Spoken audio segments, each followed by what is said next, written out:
lucky to have Lavanya and Dharamji with us. Dharamji with his name is, you have to call, add G with him, with all the, Dharmender, famous actor Dharmender ji. By the way, I'm So- not so old. What he is trying to describe about No, me. no, I'm not talking about your age, but the weight that personality brings. So, and also he's a veteran with more than 27 years of experience in various segments, not just a particular industry, but he's worked with so many industries. We was just chatting that he has just, I think, missed IT and consulting. Everything else he has been to. And talking about Lavanya, I think she has been a veteran again, a lot of different roles with Genpact. And right now, she's handling the job that she loves, which is CSR and the overall employee well-being that she handles for Genpact.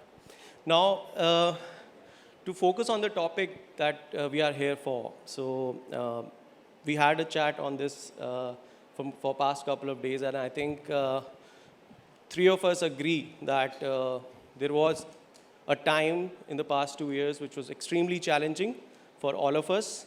And I'm talking about the pandemic that hit us of nowhere. So I think both Genpact and Hero MotoCorp did their best in terms of not just employees, but also for the community. And I would like, Lavanya, starting with you, how was it for you guys in Genpact, say when the pandemic hit in 2020? I think you did a barrage of things, not just for the employees, but for community. If you can throw some light on that, and then we'll move to the...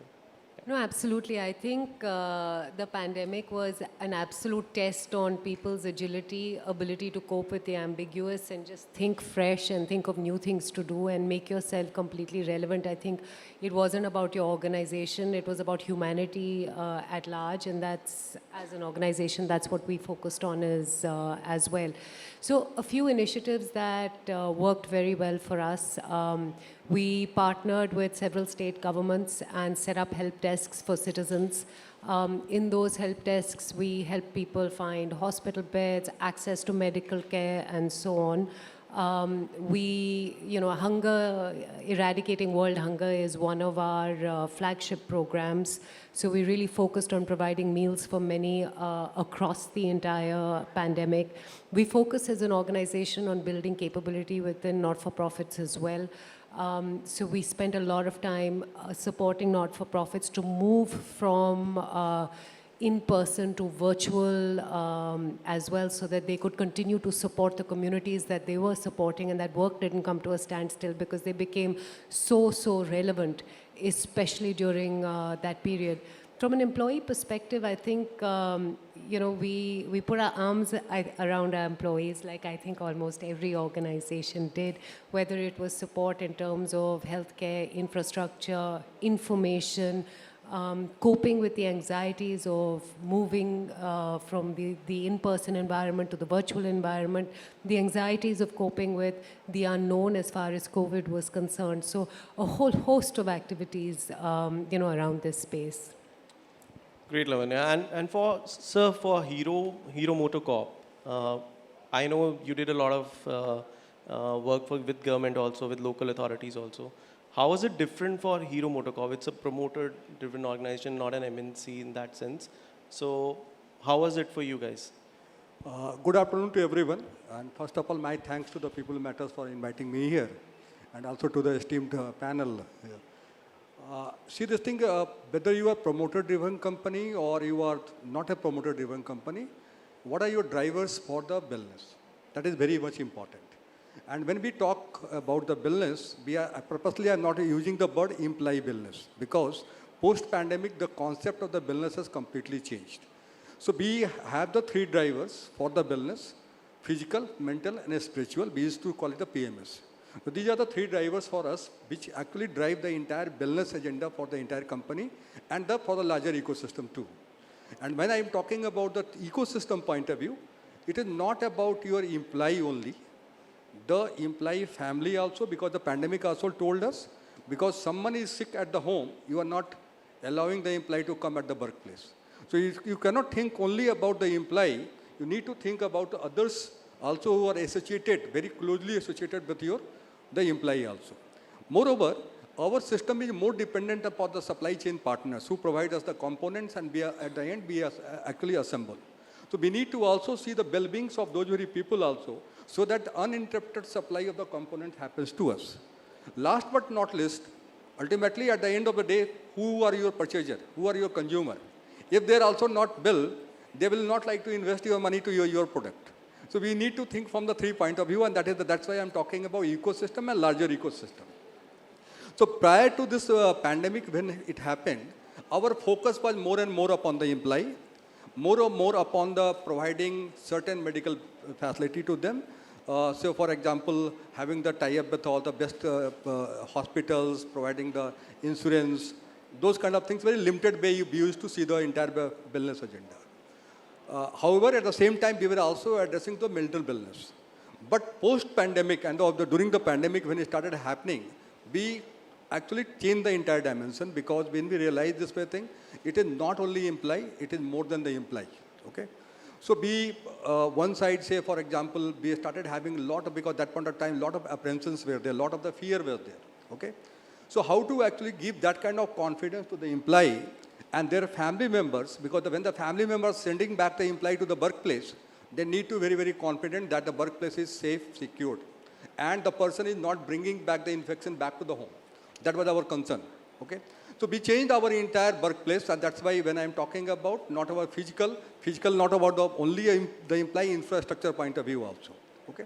And when the pandemic was on the peak, so how we are going to address? People were not getting oxygen, people were not getting beds, people were not getting the medical medicines also, or the bare possible minimum medical requirements were also not available, or I am not taking the unavailability, but the had become scarce. Okay? So we started thinking from the point of view how we are going to support our employees, their family members, and to larger the society also. So when we shut down all the plants, we supplied our all oxygen cylinders to the hospitals. So it was more for the society, not for only for our employee point of view. Second, we brought number of the policy change which has happened. For example, people are apprehensive, people are having the lot of the discomfort. So we provided the special leave that was called the rejuvenation leave. Now another thing like this thing, when the family member is sick, okay? Family member is sick and the employee has to use his or her quota of leave for taking care of the family members. So family care leave came in picture, okay? At the same time, we also thought, unfortunately, any demise has happening, and that is the hardship when the people are going to face. How we are going to address that very hardship? So we told equal amount of the insurance claims will be given from the company side.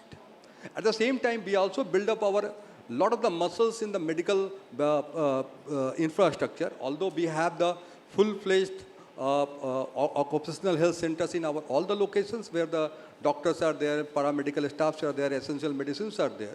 But at the same time, we thought like a thing, okay, let's purchase the oxygen concentrators, purchase the ventilators. Ventilators we cannot operate, but we can provide to our tie-up hospitals, so that our employee as well as the society can be benefited at large.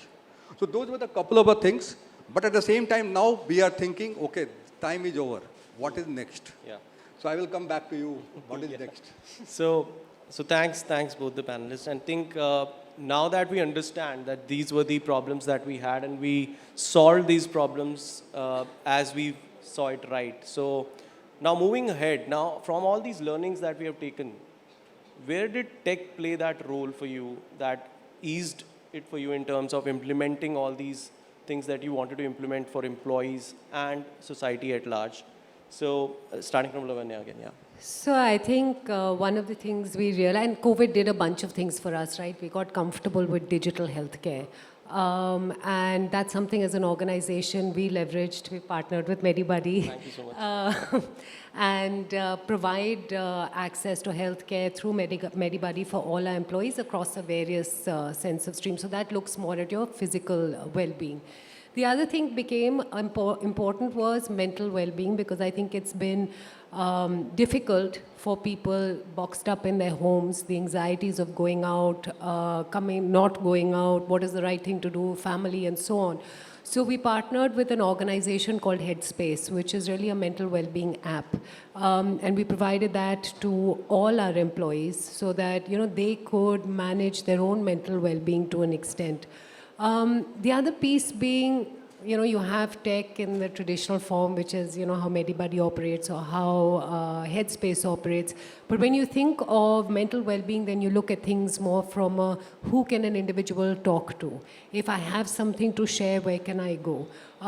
So to that effect, we set up 24/7 help desks with professional doctors answering calls to deal with employee concerns, whether personal or professional, at 100% confidentiality between the employee and the doctor he or she was speaking to. We made mental well-being okay, if you see what I mean. The idea being that it should be something we embrace and talk about rather than try to sort of sweep it under the carpet and smile, put a smile on our faces and hope that everything is okay. So creating that space, we actually brought in a lot of senior leaders to come in and run global webinars for our employees with the theme of it's okay to not be okay. And we continue to run those, ever since. We've created forums for people to engage with each other, interact with each other, and really focus on their well-being holistically. As an organization, we're trying to provide access to whatever technology there is out there, but also access to human connect, right? I mean, at the end of the day, that's something that we lost through the pandemic. We lost access to human connect. And going forward, I think the marriage between technology and human connection together is what's going to allow us to solve some of these things at scale. Great. So when you talk about Connect and the forums that you were talking about, if you can elaborate on those forums, was there internal employees forums? Or? So we did these, that's where I talk about the marriage between tech and human connect. We used Teams, Zoom, etc. to run a lot of these forums. We opened up Zoom open doors where people just had to log in. They could be anonymous if they chose not to be. We used tools like Populo, which allowed them to ask anonymous questions on these forums. So it wasn't, you didn't have that anxiety of what someone will think of me, but you had the capability to ask the question that you wanted to ask and ensure that it was answered. It becomes critical as we look at how humans have developed over the last 2 years, right? I think we've all become a lot more mindful and a lot more conscious of what it is we want versus what we don't want, and what we're willing to tolerate versus what we're not willing to tolerate. And with that sense of clarity, it is behooving on organizations to sort of harness that clarity, provide the spaces for them to engage, and most importantly, be your authentic self. Come to work being who you are, as opposed to someone you have to pretend to be. Thanks. And so for you, I know you have also done a bunch of efforts on tech, but which technology you felt helped you kind of scale the benefit to the larger audience and employees and community? So first of all, Vineet, you see this way thing. Without the technology, India would not have been capable to arrest the entire pandemic intensity. Okay. Immediately, the government came with the Arogya Setu, which was very much helpful in contact tracing. Correct. At the same time, we were also thinking within our organization what kind of the technology development should happen by which we can go for the contact tracing. When the employees were coming, they have to also give the self-help declaration form. And the third, what are the vaccinations? Right. All three things need to be brought on the single platform, because at the gate, when the security is checking, they are checking all three things. Okay. So we have developed a couple of the apps. And we brought all the Arogya Setu, our self-help declaration format. At the same time, the vaccination, whether you are fully vaccinated and half vaccinated, when the next vaccination is going to happen. And moreover, our own way of the contact tracing within the organization. These 4 factors, first of all, we brought into the employee app. Okay. So once my security guard is able to see this thing on the moment you are showing this thing, what is your color of all the different 4 apps. If the color is showing this thing green, then you can pass in. Otherwise, your color is showing orange, then you have the flags. Okay. Moreover, it also helped us when any kind of the infection was identified within the work site. then who came in the contact, who were the close contacts. That helped us to actually to manage the entire infection. Okay? Self-health declaration also telling us the thing, because some of the employees purposefully they were not disclosing their health conditions. So when the moment they are infected or come to know that there is something, then we go and scan and start counseling to them. So these were the 4 or 5 acts what we have taken from the that side. But at the same time, another thing, when the employee are getting sick, they don't want to go to visit to the hospital, because the problem is, like, I think their chances of getting infection was more and more, and I was not confident enough that I have got the infection or not. Second, the doctors were also not willing to have a physical interactions. So how we can bring the entire thing on the platform, where the tech platform, where they can interact seamlessly without creating any kind of hurdle, and at the same time the needs are being addressed. Moreover, on the plant side, we found the thing because our plants always running, the employee, if having any kind of the symptoms or they are feeling that I need to consult the doctor, how we are actually going to insulate the doctor from the larger masses. At the same time, they are also having that kind of confidence that I am meeting with the doctor. So we developed a lot of the kind of things. Suppose that someone is bringing the report is not directly going to the doctor, but we created that very webcam where you are showing and then after doctor is seeing at the same time. So these were the couple of the technological intervention happened. At the same time, what now we are realizing is the thing, how we can enhance the technology and bring more and more technological interventions, so that physical contacts are lesser and lesser, but at the same time experience is being enhanced. Correct. I think with that only, I think companies like us also are trying to build similar technologies where we can have all these services. Today I see preventive and proactive. The 2 words used together, and that's for health also. So if you're talking about preventive health, you actually have to be proactive. So I think based on that also, we are also trying to collect these 4 or 5 services on the preventive side, and we want these services to talk to each other and give you some kind of an analytics that you can then further decide, okay, which group of employees need what kind of benefit. Now, on similar lines, I just would like to ask you, on preventive and OPD benefits, what is it that you feel can be a game changer for your employees or overall HR and health, the employee fraternity? I think the question that sort of comes to my mind as you talk about it is, it's actually a thought and a feeling which comes to trust, right? I mean, at the end of the day, as an individual, when you think of your healthcare or your medical needs and conditions, etc., confidentiality is important to most. And when it's 100% linked with an organization, you worry about what those reports are going to mean for you professionally as well.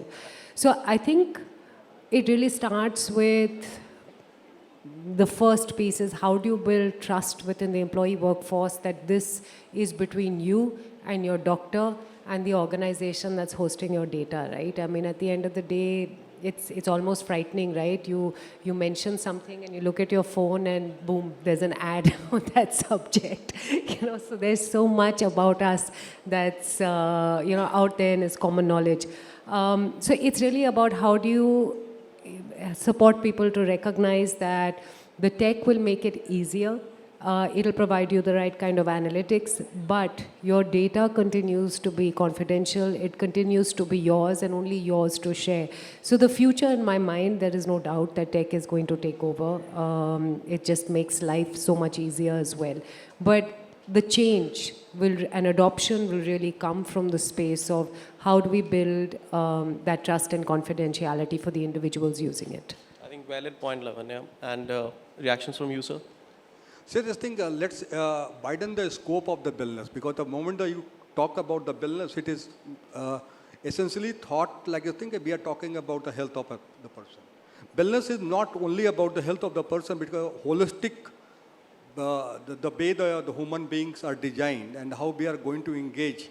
And that's why I told you that we have the 3 drivers, the physical, mental, and the spiritual drivers are there.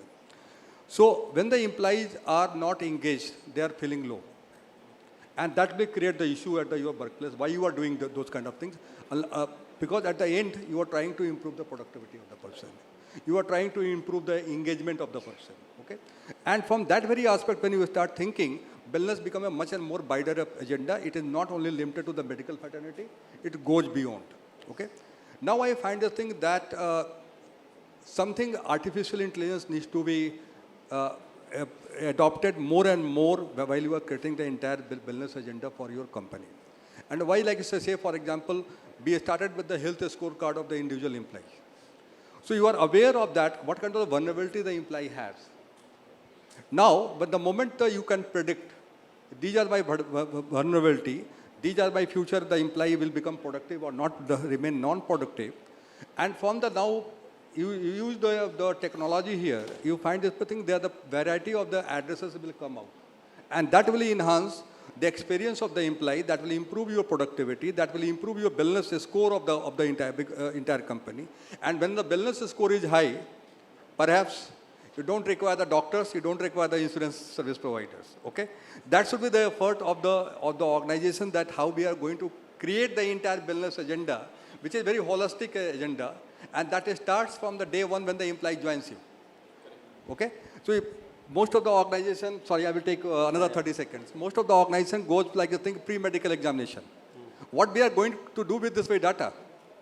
Are we utilizing that way data, or it is only it is going in the archive? And you find the thing, that is my experience, this is a bad investment because you are not using that way data. So use that way data, create the employee health scorecard. You know this thing, what kind of the vulnerability we have, what kind of the address we need to have. If we have to tie up, what kind of tie-up is required. So talking about these health cards, so these are health scorecards. So confidentiality is one point Lavanya raised. So is this an in-house project that you're doing, or it is through a partner? How does this happen? No, it's a completely in-house because there's a lot of confidentiality there. Even being a HR person, I am not aware, okay, what is the individual scorecard be distributed on a functional basis. The biggest thing, it is a very confidential relation between the person and the doctor. Okay. So this is something that the employee is himself billing on his app, putting it on the app, and then getting the result. So we have the annual health checkup. From the annual health checkup, we pick up all the data. We also see what is the lifestyle of the person. We have the very focused interview with the employee, where our doctor sits with the person, identify the thing, what is the lifestyle, what is the family grooming and other kind of things, based upon your entire, which also include obesity, other kind of things, and then the health scorecard is prepared. Dharamji, if I can ask you a question. How does it work when you look at the employees? I mean, there's one which says data is good, employees well, and there are things that we can do. How do you deal with concerns employees might have when that data is not good? There are concerns, there are things that need to be done. How do you deal with the employee sentiments around that space? So essentially, they are counseled first by our medical practitioners. They are advised that you need to do on certain aspects. When we find the things are not improving, and things are not improving either due to some other reasons or due to the employee not very enthusiastic enough to actually to work upon those very agenda, then after we take the help of the certain professionals, okay? Sure. To actually counsel them properly, and we involve the family members also. Great. So we have about 5 minutes now. So I will ask just one last question to both of you, that what is that one thing right now, given the circumstances today, that you will take up in the coming the current financial year and going forward, that you feel will make the maximum impact in terms of employee well-being, engagement, and all those things? So Dharamji's talked a lot about holistic well-being, and I agree with him completely. It is about holistic well-being, but from our perspective, I think we are 115,000 people globally, and therefore the agenda for focus for us is going to be all about mental well-being of our workforce as they come into work. And now, when you think of mental well-being, it's not about clinically diagnosed conditions, and it can, but it's also about dealing with life, the stresses, coming back to work, being able to engage with each other. I mean, I don't know how many of you had this experience, but the first day I walked back into office after 2 years, I didn't know I wasn't sure how to behave. It was almost one of those ones like, do you shake hands? Do you hug each other? What is it that you do? How do you engage with each other, right? And I think over a period of time, that's something that's progressing. People have become a lot more insular, a lot more self-focused. So it's almost about reigniting that passion for engagement with other individuals, recognizing that they're not alone in their anxieties and stresses, to create that kind of ecosystem within the organization that really focuses on you as an individual. We care about you. It's about educating managers on noticing, is someone's emails shorter, curter than they normally are? Is someone more quiet in discussions versus how they would normally be? Has someone really become reclusive? So how can you simply ask the right question, which is, how are you? Is everything okay? And it's really not about the answer. The answer is, private to many people, and it is their choice as to whether they want to share or not. But it's about them recognizing that you notice and that you care as an organization, as opposed to it being about, trying to unpack an individual in that sense. So I think it's going to be about a lot of those things in the future. Great. So mental wellness and mental well-being is your agenda. So for you? So normally, see the thing in Indian context, the moment you talk about the mental well-beings, it is not taken to the right aspect. People actually try to associate with something else. So a lot of educations are required. Mental well-beings, something like I think I have a stable way of thinking. I am very stable when I am talking about something, because this time I have seen that people are very, very anxious. People are a lot of the apprehensions. People require really that kind of the counseling, okay? Cool down, calm down. Your anxiety is not good for you as well as your family and the organizations, okay? There a lot of the work needs to be done. Because the moment we talk about you have to meet with certain psychologists, I start seeing very differently. But that the concept needs to be redesigned and reinforced that when you are meeting with a counselor or psychologist, it is not bad, it is good. You need to meet. Okay. Second thing about the spiritual, because the moment I talk about the spiritual, a lot of the time the people start correlating with the religious kind of a thing. Spirituality is not a religious kind of a thing. It is something about that I am thinking that in totality about my entire well-being. Okay. And when I am talking about my self-actualization needs, what are my self-actualization needs are there. And when you work on those area, perhaps you are attaining the spirituality. It has nothing to do with the religion or any kind of things. And that's why you see these things, the yoga, meditations, or other way of forming a kind of a thing, which actually gives you the cool down. And when you are cool down stage, your body also cools down, your nervous system is also cooled down, and you become much and more, because the positive hormones are secreted inside your body. So considering those things, I think since you are from that very sector, please start giving attention to those very factors also, because largely we talk about the physical health, which is one part, and which is, I think, it is a smaller part of the entire holistic well-being agenda. Thank you, Dharamji. And I think I agree with you and both of you. And as Medibody also, we have been doing a lot of emotional and spiritual well-being programs. And we are currently serving a lot of corporates for EAP programs, and these are not just call center kind of programs. This will have opportunity for employees to select the psychologists from various backgrounds, and based on experience and locality, if they want to physically also visit them, all those options are now available. Now, given that and all that discussions we had, I think one thing which I feel is common with both your companies and what Medibody does is that we are trying to create access and we are trying to make it very clear in the market today. Medibody has been there in the industry for a long time, and we've been part of this health and wellness services for past 10 years now. And I'm very proud on that also, that now we are going towards the rural sector. And as both of you suggested how it is important for us to support the community also, we have recently acquired a rural healthcare business. Now it will become part of us, and we'll be spreading across various rural areas in India to promote the preventive health and how they can get access to all these top doctors sitting in the cities. And all those, anybody with internet sitting at a village can talk to, say, a senior doctor in Medanta or Apollo or Fortis. So this is something that we are also trying to do. So thank you so much for your time today. And I think if you want to say one last comment on that. So I think our entire wellness agenda should be like a digital economy, which is sitting in my pocket. I can transfer money to anyone, anywhere, okay? And that should be the kind of things we should, the healthcare professionals should, or the wellness professionals should be thinking, how we can make it easier, seamless, and in the reach of the everyone. Absolutely, and don't forget to be compassionate. I think that's the most important thing. No, I agree. I think it's not transactional anymore, and we understand. And I think pandemic also gave us a lot of reason to believe that this cannot be transactional anymore.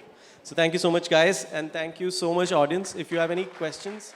In normal medical scenario, when we are visiting a doctor and meeting them face to face, then also we have a trust deficit.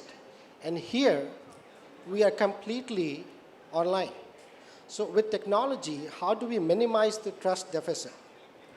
I actually think that technology enables you to trust more. I mean, if you think about it, think of all the surveys, applications, forms you fill in. Because it's online, you don't even think twice about who's reading it and who has access to that information. So that's one part. The second part is communication, right? I think ensuring that people recognize that their data in information is confidential, that has to be repeated 100 times over so that it is, almost becomes ingrained as part of the process. Can I give a very blunt answer to you? Do you have sick leave in your organization? How many days? 5 days? Do you think that your employee will be only falling sick for 5 days? Or more than 5 days? Or you are forcing employee to fall for 5 days because after that in a year your sickness quota is over, you cannot avail this thing? Just move to the unlimited sick leave. If I am really sick, genuinely sick, I will apply for the sickness. Okay, the moment you bring the quota system, you are starting having the mistrust. So when you are talking about the trust, okay, think the very basic kind of things in your organization, your people practices. Your people practices are based upon the mistrust. We start as a HR professional, let me become comfortable because I feel most of the HR guys are sitting here. We create so many policies by mistrusting our employees and better thinking these policies are for the employees. No, those policies are as the basic birth has taken place of mistrust. I am not trusting my employees. Start trusting your employee will certainly reciprocate you in all the trustworthy manner.